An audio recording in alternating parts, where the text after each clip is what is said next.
Hi witches, so today's prompt is going to be ramping up a little bit. I know, as I said, I told you guys, like as we go, it's gonna get a little bit harder.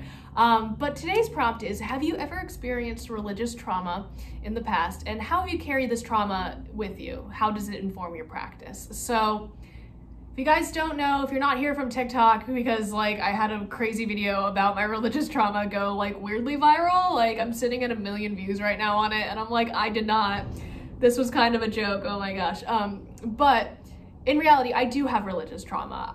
If you guys don't know, if you're not here from that video, when I was 13 years old, I had an exorcism performed on me by a family member without my parents' consent at my brother's 10th birthday party, which was just very dramatic and quite frankly, just ceases to amaze me in how like crazy it is. Following that event, basically, my parents found my witchcraft stuff, and we were doing like at-home Bible study at that time, which was very toxic and very scary, where basically like we had to read out a passage of the Bible, and it was like an abridged Bible and it had pictures in it and stuff, and then we got to the one about the Witch of Endor. They made me read it, and basically my abuser looked at me and said like, if you continue your witchcraft practices, you will be treated as the Witch of Endor, and basically threatened to throw rocks at me until I was dead. And when I was like 14 years old, it was like in the 2000s, you know what I mean? Like it was like very inappropriate. So I have a lot of like trauma because of that.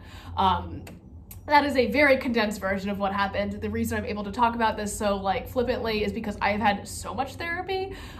So like don't take this to be like a, oh, whatever. It's just that like I've told the story so many times that like I'm like numb to it, and also because of therapy I've like kind of worked past it, so that's why I'm able to like tell my story without like breaking down into tears now. So because of this, I really just like didn't want anything to do with like Christianity, Judaism, like Islam, like anything that has to do with like the God of Abraham. I was like, I'm good.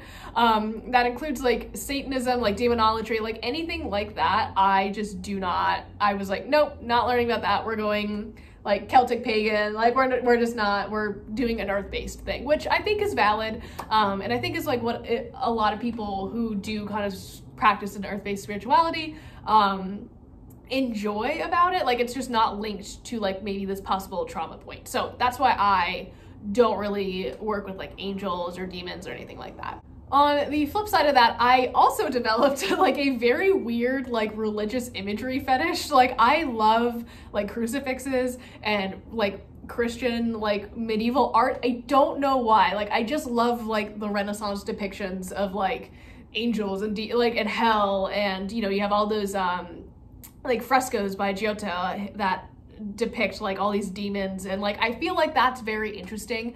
It's very surreal, and that's why I like it. But we do have like a Jesus wall like in the bedroom, because I am like, that's ironic, where we have just like all of this weird religious art, and I don't know why I like it so much. I think I'm just like a glutton for punishment. But I do have like this obsession with like the concept of hell. Like I'm very interested in Dante and his work, which I know is a satire. That's completely different. It's a political statement, but I still liked it. I never saw hell to be like a real place, like especially when I was reading about all of it. Like I kind of saw it as another realm, kind of like Middle Earth, and I'm like, ah, lakes of fire and blood, interesting. Like that's very much the way I approached it. So yes, I have like a weird like Christian art thing. I really enjoy it. I love like seeing medieval art and like religious art and stuff like that. I like going to churches and like cathedrals in Europe and stuff. Like I lived in Florence for a while, and let me tell you, I just loved it. It was amazing. So there were like all these little churches and stuff, like relics and everything. Like it was very interesting to me. I enjoyed being there, and I could see why people like believed in God's existence. I think that,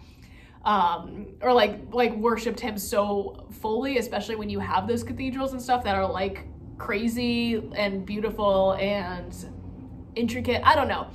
I could feel like a divine presence there. Like I could understand why people thought that. So I respect Christianity. If you're an asshole Christian, don't come for me, because like I will give you that same energy back. But if you're a cool Christian, hello, nice to meet you. I've actually met some very nice people. So all of my religious trauma does not inform my opinions on people, just to make that clear. But yeah, I would like to hear, like, if you don't want to talk about it, that is a-okay. This is only for your journals, but if you want to talk about it in the comments, I probably relate to you on a lot of fronts if you also have religious trauma. So that's my little spiel. I could probably talk about this for another 100 years, but I'll let you guys go, and I'll see you tomorrow. Bye.